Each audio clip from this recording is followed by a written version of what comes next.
على رسوله الكريم أما بعد أعوذ بالله من الشيطان الرجيم بسم الله الرحمن الرحيم قل أعوذ برب الناس مالك الناس إله الناس من شر الوسواس الخناس الذي يوسوس في صدور الناس من الجنة والناس صدق الله العظيم وصدق رسوله النبي الكريم إن الله وملائكته يصلون على النبي يا أيها الذين آمنوا صلوا عليه وسلموا تسليما الصلاة والسلام عليك يا سيدي يا رسول الله وعلى آلك وأصحابك يا سيدي يا رسول الله وعلى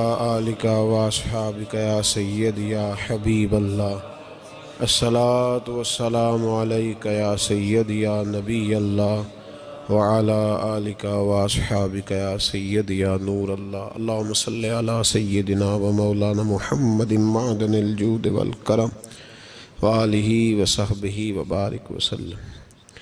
حمد و صلات کے بعد قرآن پاک میں اللہ کریم نے فرمایا ہے قل اعوذ برب الناس، فرمایا ہے اے محبوب آپ کہہ دیجئے کہ میں پناہ مانگتا ہوں انسانوں کے رب کی۔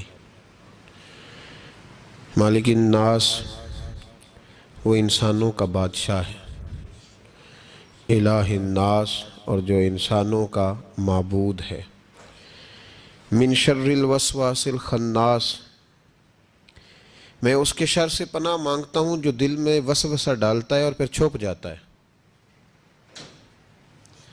اس کی پناہ مانگتا ہوں جو وسوسہ ڈالتا ہے اور پھر انداز دیکھیے قرآن پاک کا، وسوسہ ڈالتا ہے خود غائب ہو جاتا ہے، چھپ جاتا ہے۔ الذی یوسوس فی صدور الناس، اور وہ جو لوگوں کے دلوں میں وسوسے ڈالتا ہے۔ وسوسہ آنکھ میں نہیں ڈالتا، وسوسہ کان میں نہیں ڈالتا، الذی یوسوس فی صدور الناس، سینے کے اندر جو دل ہے نا اس دل میں وسوسے ڈالتا ہے۔ تو کون ڈالتا ہے؟ فرمایا من الجنۃ والناس، وہ جنوں میں سے بھی ہیں اور انسانوں میں بھی ہیں، دونوں میں سے ہیں۔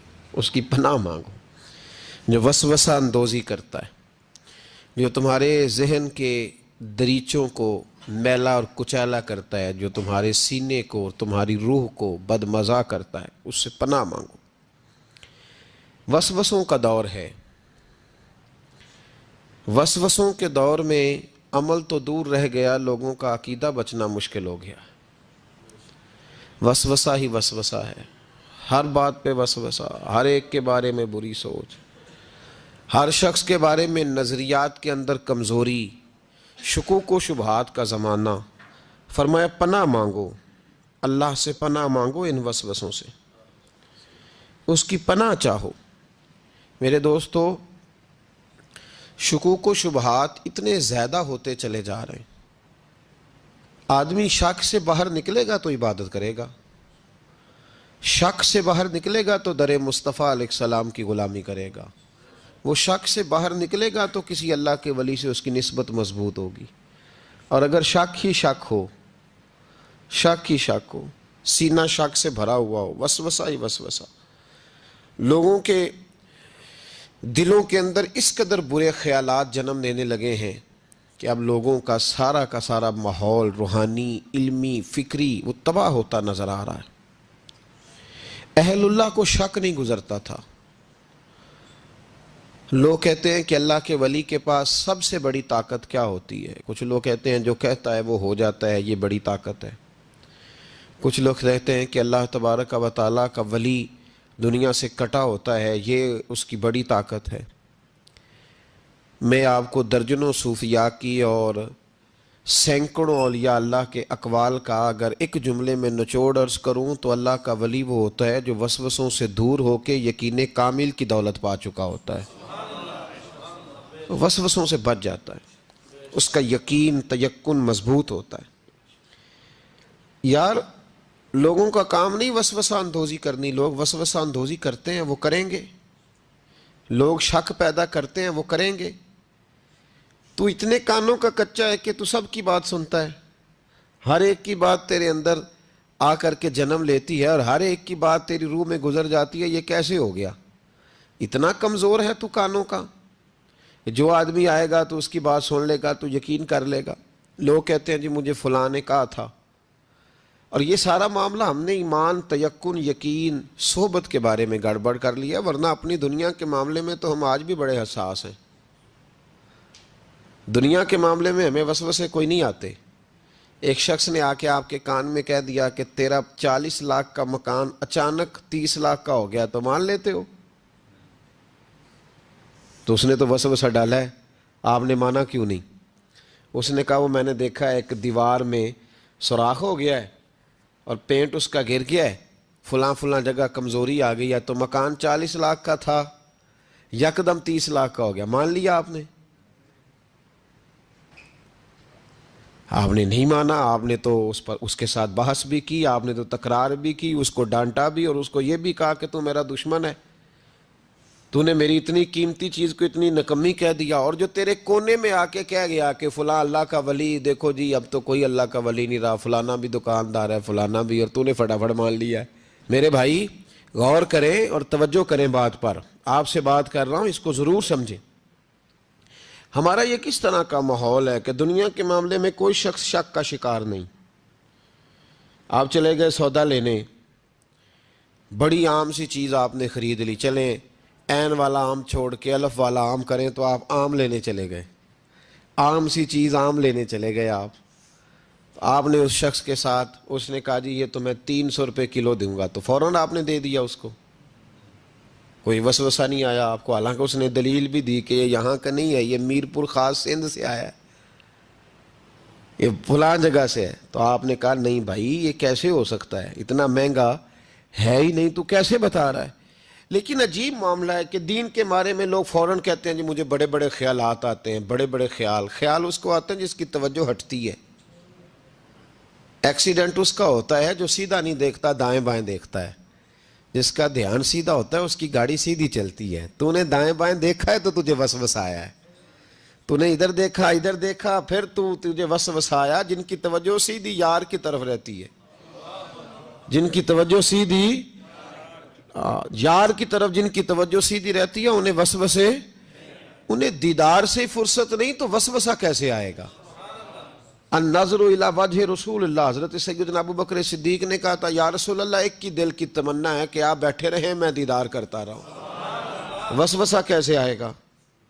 وسوسہ تو اس کو آئے گا جو ابو جال کی بھی سنے گا, وسوسہ تو اس کو آئے گا جو ابو لہب کو بھی ٹائم دے گا, وسوسہ تو, ناراض تو نہیں ہو جائیں گے آپ, وسوسہ تو اس شخص کو آئے گا جو عبداللہ بن ابی سلول کے پاس بھی تھوڑا وقت گزارے گا, تو جس کا بیٹھنا اٹھنا ہی مولا علی کے ماننے والوں کے پاس ہو, جس کا ہر وقت ٹھکانہ ہی جناب بلال حبشی کے غلاموں کے پاس ہو, جو ہر وقت بیٹھے ہی اس کے پاس, جو جیے بھی تو جناب صدیق اکبر کے ساتھ, اور جس کی رگوں رگوں میں حضرت عثمان غنی اور عمر فاروق بستے ہوں, اس کو کیسے وسوسہ آ سکتا ہے؟ ہمارا جرانہ ہی بڑا پکا مضبوط ہے, تعلق ہی بڑا, ہمیں کیسے وسوسہ آئے گا؟ وسوسہ کسی اور کو آیا کرتا ہے, اہل اللہ کے پاس وسوسے کیسے آ گیا بھائی؟ وسوسہ آتا ہی نہیں, ہو ہی نہیں سکتا, ممکن ہی نہیں. اور اگر آتا بھی ہے نا, آتا بھی ہے وسوسہ انہیں, وسوسہ تو ایک طرف رہ گیا, اگر وہاں شیطان بھی آئے تو ٹک نہیں سکتا, تو بھاگ جاتا ہے, وہ تو بھاگ جاتا ہے, شیطان بھاگ جاتا ہے. حضرت سیدنا غوث اعظم رضی اللہ تعالیٰ عنہ کے پاس آیا تھا شیطان, حضور غوث پاک کے پاس آیا تھا. آتا ہے پر اللہ والوں کے پاس ٹکتا نہیں, آ جاتا ہے, ٹکتا نہیں. حضور غوث اعظم رضی اللہ تعالیٰ عنہ نے 40 سال اللہ کی عبادت کی, 40 سال. یہاں بھی لوگ بڑے پریشان ہو جاتے ہیں, کیسے جی کیسے کر لی؟ تو میں نے کہا قرآن پڑھو, والذین یبیتون لربہم سجدا وقیاما, وہ راتیں گزار دیتے ہیں اپنے رب کے لیے سجدہ کرتے اور قیام کرتے. تو یہ قرآن کی نص نے جب بیان کر دیا, تجھے کیسے شک ہو گیا؟ قرآن کی نص بیان کر رہی ہے کہ اللہ کے کچھ بندے راتیں سجدے اور قیام میں گزار دیتے. حضور غوث اعظم نے 40 سال عشاء کے وضو سے فجر کی نماز ادا فرمائی. تو ایک دن آسمان پہ نا ایک چھوٹا سا بادل کا ٹکڑا آیا، معاذ اللہ ثم معاذ اللہ، وہ کہنے لگا عبد القادر میں تیرا رب ہوں۔ اس کے اندر سے آواز آئی، میں تیرا رب ہوں، تو نے بڑی عبادت کر لی، اب تو بے شک پڑھ بے شک نہ پڑھ۔ کئی ملنگوں کو معاف نہیں ہو گئی معاذ اللہ کہ بے شک پڑھ بے شک نہ پڑھ، عام اجازت ہے۔ تو حضور غوث اعظم رضی اللہ تعالیٰ عنہ فرمانے لگے اعوذ باللہ من الشیطان الرجیم۔ جب آپ نے یہ پڑھا تو وہ سامنے آ کے کھڑا ہو گیا، کہنے لگا عبد القادر آپ کو کیسے پتہ چلا کہ میں شیطان ہوں؟ تو آپ فرمانے لگے پاگل، مجھے کیسے پتہ نہ چلتا؟ جس رب نے اپنے پیارے حبیب علیہ السلام کو نماز معاف نہیں کی، اس نے عبد القادر کو کیسے معاف کر دی؟ جب حضور کے لیے یہ حکم نہیں آیا کہ محبوب چاہے پڑھو چاہے نہ پڑھو، وہاں تو حکم آیا کہ محبوب تہجد بھی پڑھو، وَمِنَ اللَّيْلِ فَتَہَجَّدْ بِهِ نَافِلَةً لَكَ، نفع دے گی آپ کو، تہجد بھی پڑھے۔ تو ان کے لیے جب یہ حکم نہیں تو میرے لیے کیسے آ گیا؟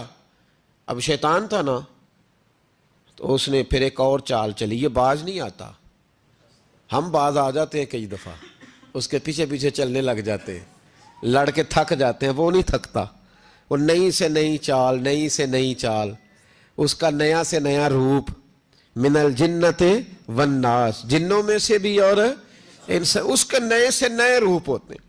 اس نے ایک نیا روپ دھار لیا، کہنے لگا عبد القادر 300 ولی میں نے اسی طرح گمراہ کیے، آپ چونکہ عالم تھے تو آپ کے علم نے آپ کو بچا لیا۔ تو غوث اعظم فرمانے لگے نئے روپ سے آئے ہو؟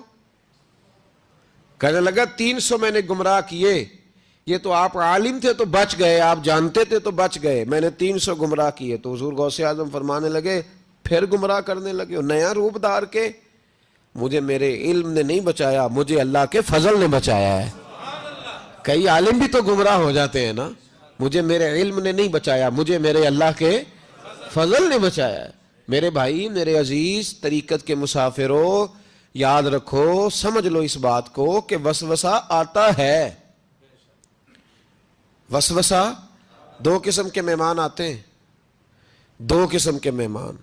ایک مہمان وہ آتا ہے جو آتا ہے تو بندہ توجہ نہیں کرتا، وہ خود کہتا ہے اس نے نہیں میری طرف توجہ کی، وہ مہمان چلا جاتا ہے، پتہ نا آپ کو۔ اور جس کو بندہ اٹھ کے سینے سے لگائے اور اس کے ساتھ گفتگو شروع کر دے، وہ مہمان جاتا ہے؟ وہ تو بیٹھا رہتا ہے، وہ تو نہیں جاتا۔ تو وسوسہ آتا ہے، جو تو توجہ نہ کرے اس کا چلا جاتا ہے، اور جو سینے سے لگا لے، سوچنے لگ جائے، غور کرنے لگ جائے، اس کا وسوسہ بیٹھ جاتا ہے، اسی کے پاس رہتا ہے، دوستانہ کر لیتا ہے، کئی دفعہ تو بالکل مکان ہی ساتھ بنا لیتا ہے، ہر وقت کوئی نہ کوئی بات کان میں، ہر وقت کوئی نہ کوئی بات کان میں۔ کیوں وسوسہ آتا ہے؟ تجھے کیسے آ گیا؟ جس کا یقین کامل ہو اسے وسوسہ کیسے آئے؟ جس کی توجہ سیدھی ہو اسے وسوسہ نہ چھڑ یار دا بوہا۔ یہ تو بھئی تو اگر اندر رہتا، صحبت کے اندر رہتا، چھتری کے نیچے رہتا، تو پھر وسوسہ تجھے کیسے وسوسہ کس طرح تیرے پاس آیا؟ وسوسہ اس کے پاس آتا ہے جو وسوسے کی جانب توجہ کرتا ہے۔ بہت زیادہ لوگوں کو بدگمانی ہونے لگی ہے، بہت زیادہ وسوسے آنے لگے ہیں، بہت زیادہ خیال ہونے لگا ہے، بہت زیادہ توجہ ہونے لگی ہے، بڑی لوگوں کا معیار اس طرف جائیں، ہر چوتھا آدمی آ کے کہتا ہے برے خیالات آتے ہیں۔ کیوں بھائی برے خیالات آتے ہیں؟ کیسے آ گئے؟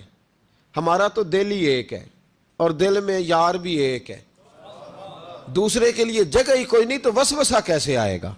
ہم تو اس کے دیدار سے ہی آج تک فارغ نہیں ہوئے، تو غیر کی طرف دیکھ کیسے لیا؟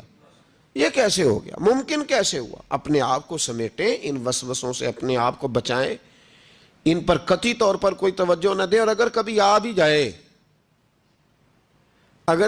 بھی جائے تو میں نے کہا کہ اس کو سینے سے لگانے کی ضرورت، اس کو جھٹک دیں، بات ختم ہو گئی۔ آ جاتا ہے وسوسہ، بڑوں کو آ جاتا ہے، وسوسے آیا کرتے ہیں، آیا ضرور کرتے ہیں، لیکن جو لوگ قابل ہوتے ہیں، جن کا ایمان مضبوط ہوتا ہے، جن کا تیقن مضبوط ہوتا ہے، ان لوگوں کے پاس وسوسے ہمیشہ رہتے نہیں۔ تو میرے بھائی، وساوس انسان کے وجود، اب وسوسہ نا ایک اہم بات اصلاح کی جو سمجھنی بڑی ضروری ہے، آپ کے لیے بڑی ضروری ہے۔ آپ نے یہ غور کرنا ہے کہ وسوسہ آتا کہاں سے ہے۔ کوئی نہیں سمجھ آئی آپ کو میری بات کی؟ نہیں آئی ہوتی تو آپ بڑی دور پہنچ چکے ہوتے۔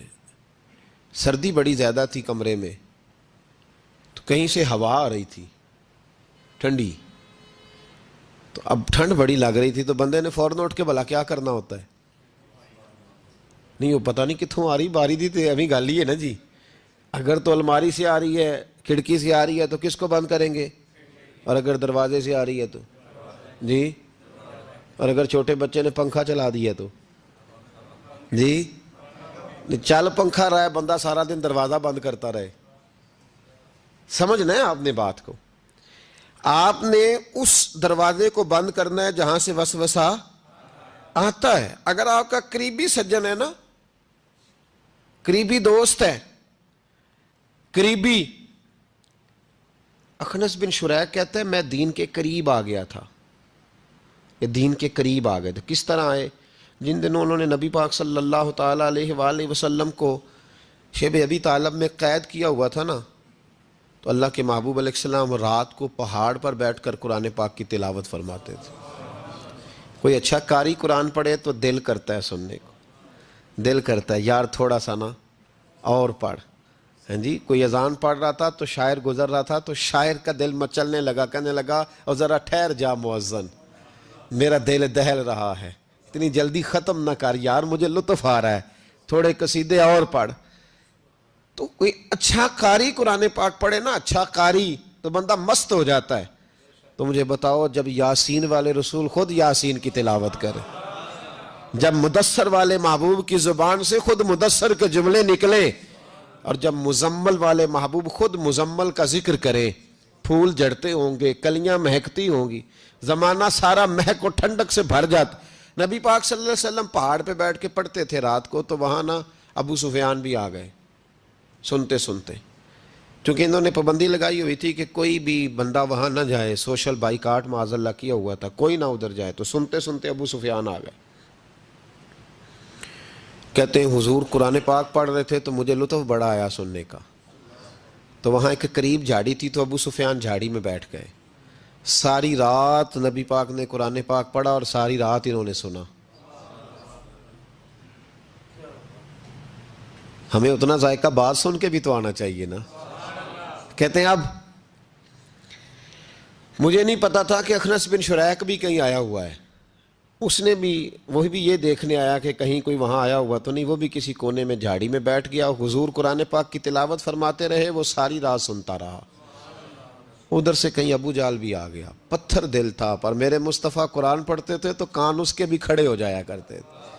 ساری رات تلاوت سنتے رہے. تینوں پکے کافر جھاڑیوں میں بیٹھ کر تلاوت سنتے رہے. صبح جب جانے لگے تو ملاقات ہو گئی. تو کدھر آیا تھا؟ اس نے کہا پہلے تو بتا, تو کدھر آیا تھا؟ میں تو آیا تھا دیکھوں کوئی آیا تو نہیں. میں تو کدھر؟ اس نے کہا میں بھی یہی دیکھنے آیا تھا کہ یہاں کوئی آتا جاتا تو نہیں. ابو جال زیادہ شاطر تھا, کہنے لگا خبردار کل کوئی نہ آئے, آج تو آ گئے کل نہ ہونا. اللہ اکبر. لیکن جہاں دل لگا ہوتا ہے نا وہاں دل کھینچا چلا جاتا ہے. دل جہاں لگ جاتا ہے نا وہاں دل کھینچا چلا جاتا ہے. یہ دل کا بھی اپنا ایک معاملہ ہے نا. اب لگ گیا تھا قرآن پاک کی تلاوت سے. کہتے ہیں رات کو اپنی اپنی چارپائی پہ لیٹے, درد اگرچہ جان گزل ہے, میں کیا کروں میرا دل ہے, غمیش کا اگر نہ ہوتا تو غم روزگار ہوتا. اور وہ مزہ آتش نے کہا تھا, وہ مزہ دیا ہے تڑپ نے کہ میری آرزو ہے یا رب, میرے دونوں پہلوؤں میں دل بے قرار ہوتا. تو کہتے ہیں کہ اگلی شام پھر آئی تو وہی کیفیت, وہی انداز, وہی شوق. چارپائی پہ لیٹے پر کانوں میں وہ آواز رس گھولے. لیٹا نہ گیا, اٹھے پہنچے, لیکن آج جگہ بدل کے بیٹھ گئے تینوں. صبح ساری رات سنتے رہے محبوب کی تلاوت. صبح اٹھے تو پھر چوک میں ملاقات ہو گئی. تو کدھر آیا تھا, تو کدھر؟ ابھی بات ہونے. ابو جال ذرا زیادہ شاطر تھا, کہنے لگا میں تو تم دونوں کا خیال کرنے آیا تھا, کہیں تم دونوں تو نہیں آئے, یہ دیکھنے کے لیے آیا تھا. اللہ اکبر. 3 دن مسلسل آتے رہے اور میرے مصطفیٰ کریم کا ساری رات قرآن پاک سنتے رہے. اب اخنس بن شریح کہتے ہیں کہ میں پورا قریب آ گیا, میرا دل کہتا تھا کہ یہ سچے ہیں. کہتے ہیں میں نے تیسرے دن مشورہ کیا, میں نے کہا یار پتہ تجھے بھی ہے مجھے بھی ہے کہ نہیں آنا, پر ان کی آواز ایسی ہے, وہاں لذت ایسی ہے, نہیں نہ رہا گیا تجھ سے بھی. مان کیوں نہیں جاتا کہ ساری باتیں اپنی جگہ پر ان کی بات کانوں سے ہو کے دل میں اترتی چلی جاتی ہے, مانتا کیوں نہیں؟ اخنس بن شریح کہتے میں پورا قریب آ گیا پر ابو جہل نے مجھے پھر گمراہ کیا. کہنے لگا یار یہیں رہے ہیں، بچپن بھی یہیں گزارا ہے، معاذ اللہ 2 ہاتھ ہیں، 2 آنکھیں ہیں، سارا کچھ وہی ہے، کان پٹیاں سفید ہوئی ہیں تو کہتے ہیں میں اللہ کا نبی ہوں معاذ اللہ. اس نے وسوسہ اندوزی کی تو کہتے ہیں میں پھر بیک ہو گیا. آپ کیوں نہیں اس شخص کو جانتے جو وسوسہ اندوزی کرتا ہے؟ آپ اس جگہ کیسے چلے گئے جہاں وسوسہ اندوزی ہوتی ہے؟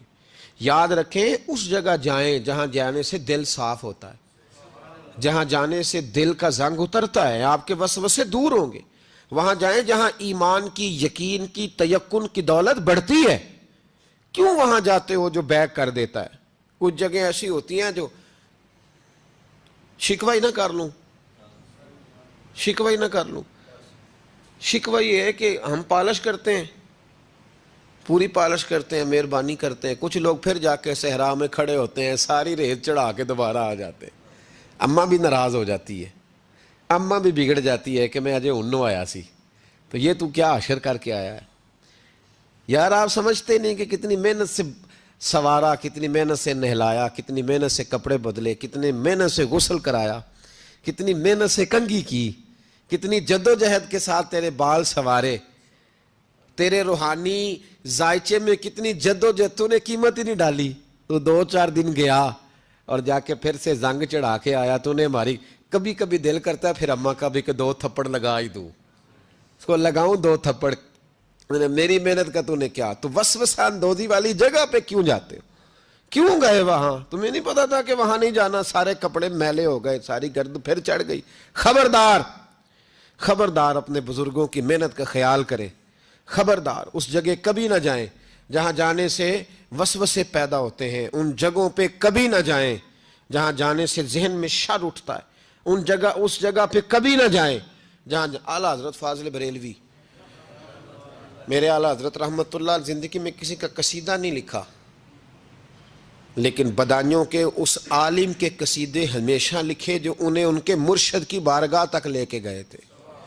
اس عالم کے بھی قصیدے لکھے، کہتے تھے میں تیرا بھی شکر گزار ہوں یار، تو نے میرے اوپر مہربانی فرمائی، میں تیرا بھی شکر گزار ہوں. من لم یشکر الناس ولم یشکر اللہ، میں تیرا بھی شکر گزار. اس آدمی کے قصیدے لکھے، مہربانی فرمائیں. وسوسوں والی جگہ سے ہٹ جائیں، اس جگہ سے ہٹ جائیں جو وسوسے پیدا کرتی ہے. جم جائیں اس جگہ پہ جہاں سے وسوسے دور ہوتے ہیں، یقین کی دولت ملتی ہے. گرد والے کام نہ کرو.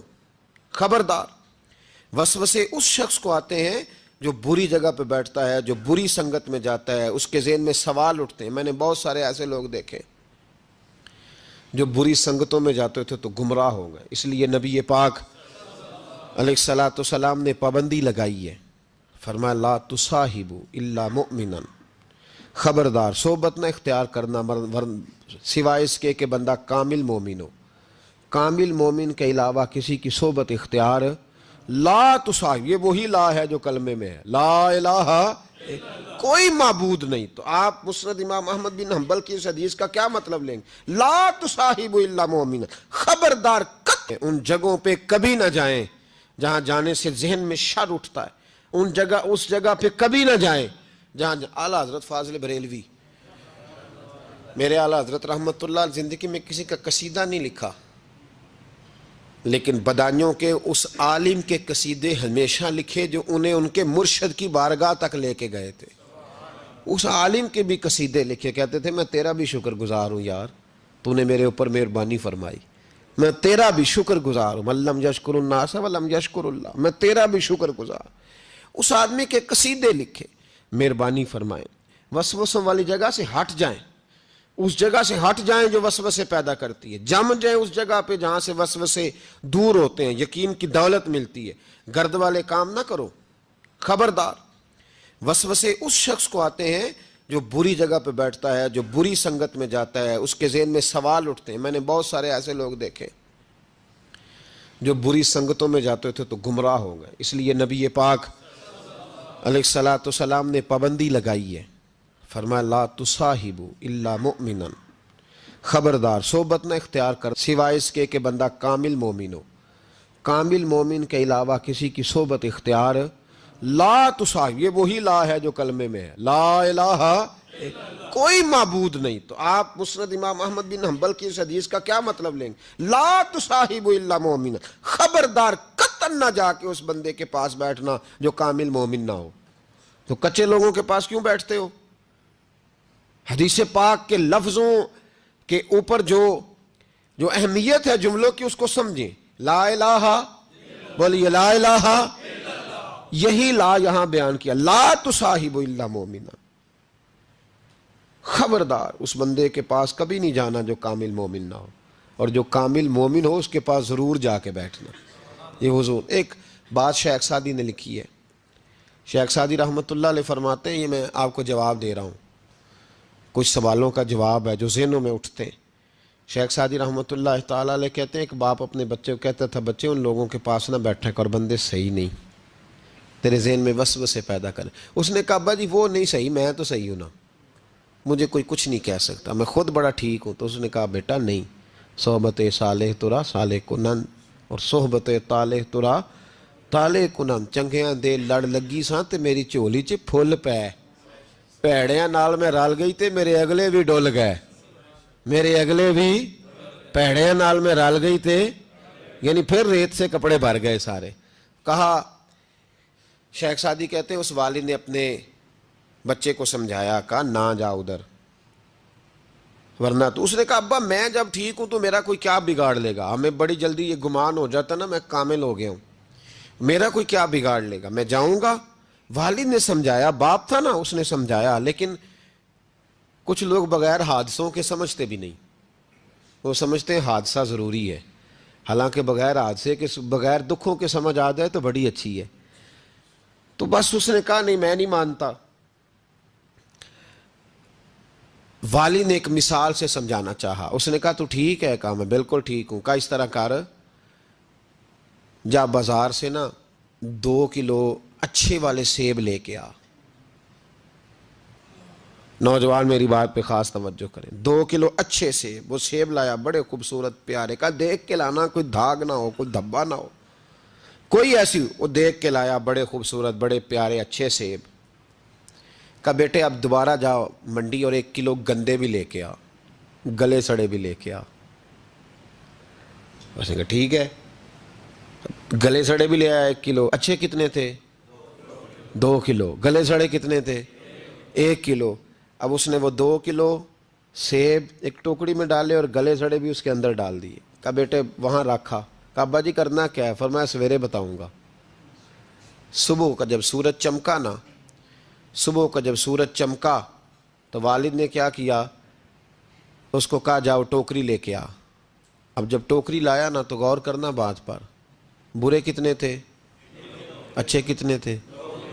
اب جب اس نے کھولا نا تو کہا بیٹے کھول. وہ جو اچھے تھے وہ بھی گل گئے تھے، بھی گل سڑ گئے.